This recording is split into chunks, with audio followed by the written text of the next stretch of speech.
we've got this bike, and we're going to change the oil because I'm going to show everybody what 500-mile original oil looks like, since the general consensus is that you change oil right away. But Sean has told us that's not necessary on these bikes, and maybe you don't need to do 8 to 500 miles, but you don't need to do it right away. That's the basic point of this video. So this bike has, let's see, what's the mileage? 521 miles. Then roughly, I think 600 miles is the first, it's 1,000 kilometers is the first oil change per the owner's manual. And so we're pretty close to that, so I'm just going to do it now.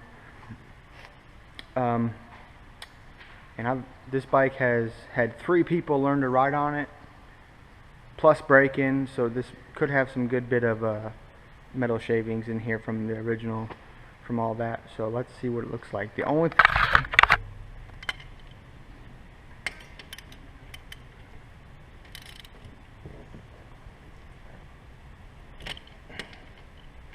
Alright, so this oil is kind of hot currently, and only a quart's coming out. Not a whole lot. There's no oil filter, so you don't gotta worry about that. Maybe I should.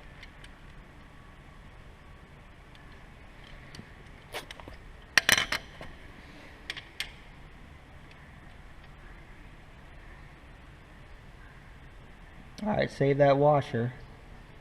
It is metal, it's not copper. Here we go.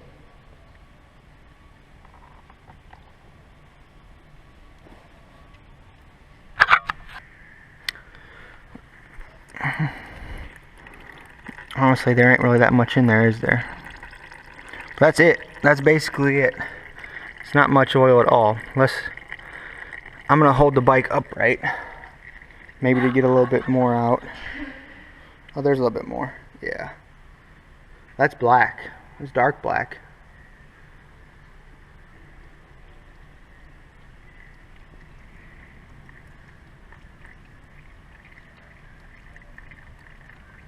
Alright, so I'm just going to let this drain out the rest of the way, so hold on. Alright, so now it's done draining. We've got our drain plug here, and it's got a metal washer. So this does not have a, obviously it's got a little bit of an indent here, but it is not copper. So definitely just put it however it was, and that's how you're going to reinstall it again.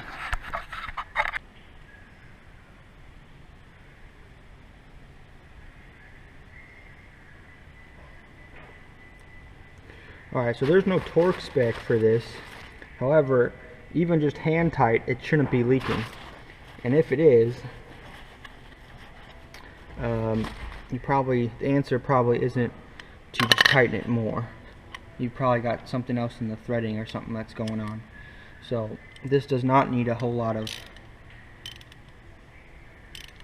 snugness to get tight.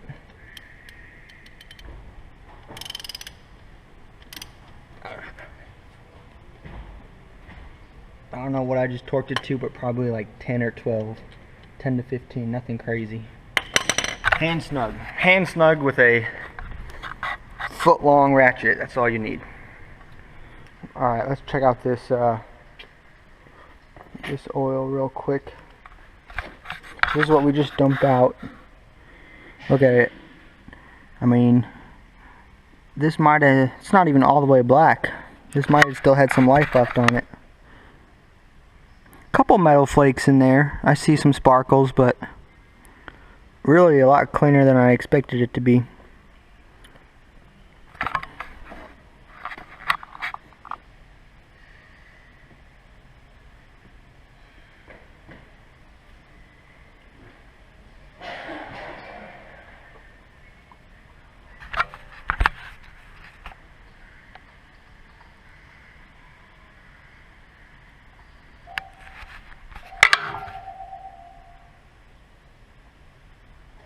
Move that out of the way.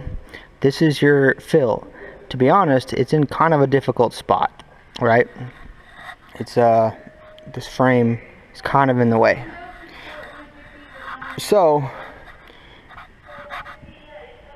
you're gonna need this, something like this. If you got something that bends a little bit, even better, because it'll go faster. But keep in mind, it takes only about a quart. So if you buy a two gallon or gallon jug like that, you've got 3 or 4 oil changes in there. And since it's once every 1,000 miles, most people, you know, most bikers, 1,000 miles is real quick in a trip, or it takes a while a lot of times. So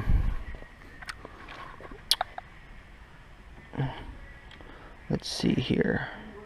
I'm going to use this stand. See this drink? We're not going to measure exactly out at 1.1 quart or liters or whatever the owner's manual says.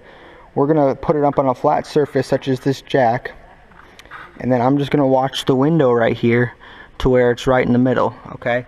So once it's right in the middle of the window, that's when I'm going to stop. I'm not going to measure exactly out 1.1 liters. So let's get this under there.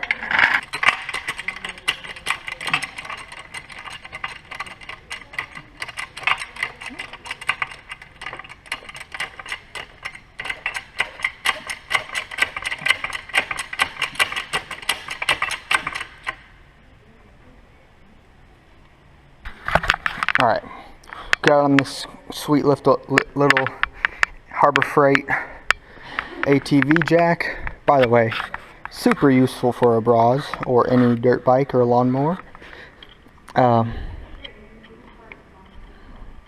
Just sits right there on the frame on the bottom. It's perfect. So now these do have a dipstick oil fill level, as you can see. But, like I said, we're going to check this after the window passes the test. Then we'll worry about this. Because if the windows didn't check, this is probably going to be good too. And to be honest, going back and forth, back and forth, back and forth, it's a lot harder than just watching the window.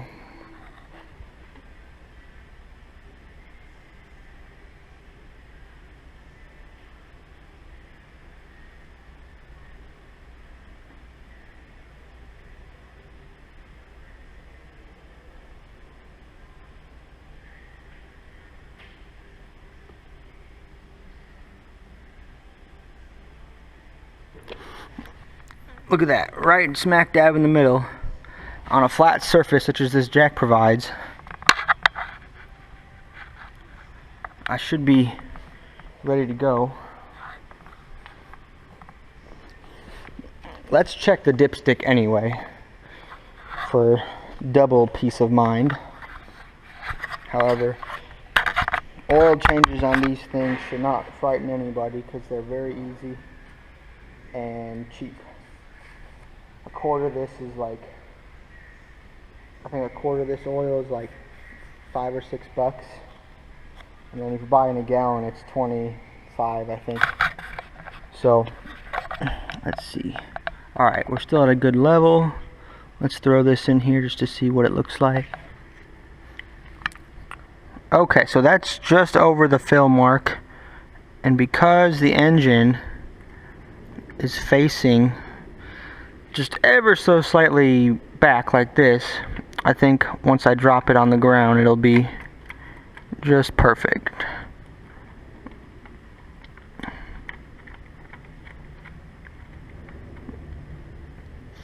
Alright. So what I'm going to do next, I'm going to start it, get the oil moving around, and then we'll check the lever once it's lowered.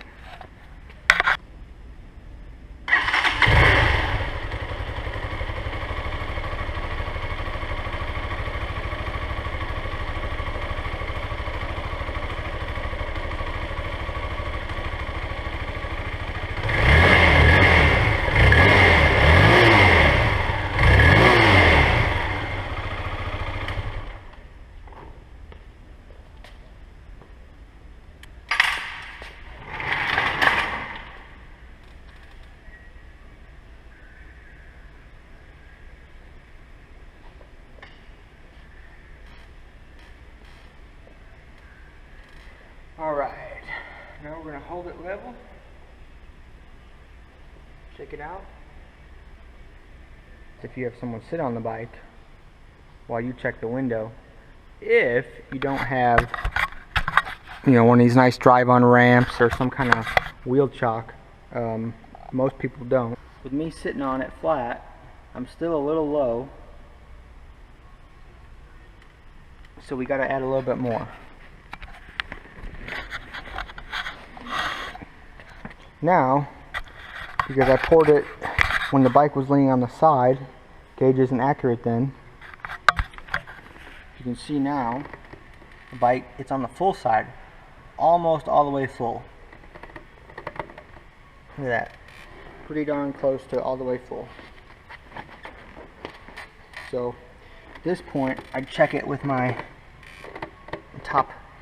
Now, and that's good enough to me that I'm not going to worry about that little bit being at the top of the thing. It's got to get changed in 500 miles anyway for the next change, so it's not, could be a week or something with some good riding. So I'm going to leave it for right there, and then